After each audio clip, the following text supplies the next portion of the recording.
விசுவாச அறிக்கை, நான் இதை நம்புகிறேன் என்று சொல்லும் பொழுதே இந்த நம்பிக்கையில் இருக்கிற நான் என்னவாக என் வாழ்க்கையில் செயல்படுகிறேன் என்பதை சொல்லுவதற்காகத்தான் கடவுள் மனிதனாக மாறுகிறார்.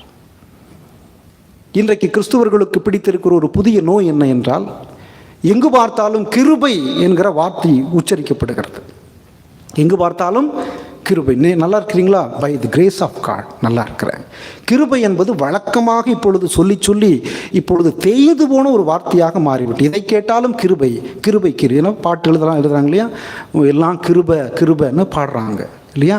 கிருபையினால் நான் இப்படி இருக்கிறேன்னு சொல்கிறோம். நல்லது. கடவுள் கிருபை உள்ளவர். கடவுள் கிருபையினால் தான் நமக்கு எல்லாவற்றையும் ஈவாக தந்திருக்கிறார். அப்படிப்பட்ட கிருபை உள்ள கடவுள் இலவசமாக நமக்கு கொடுத்த அந்த கிருபையை பெற்று அனுபவிக்கிற நாம், பெற்று அனுபவிப்பதோடு நின்று விட்டால் போதுமா? எல்லாம் கிருபை என்று சொல்லி ஆடம்பரங்களிலும் வளமான வாழ்க்கையிலும் சுகபோகங்களிலும் வாழ்ந்தால் சரியா? எப்படி இதையெல்லாம் எல்லாம் கிருபை அதனால் அனுபவிக்கிறேன்? இல்லை. கிருபை என்பது உங்கள் செயல்பாட்டில்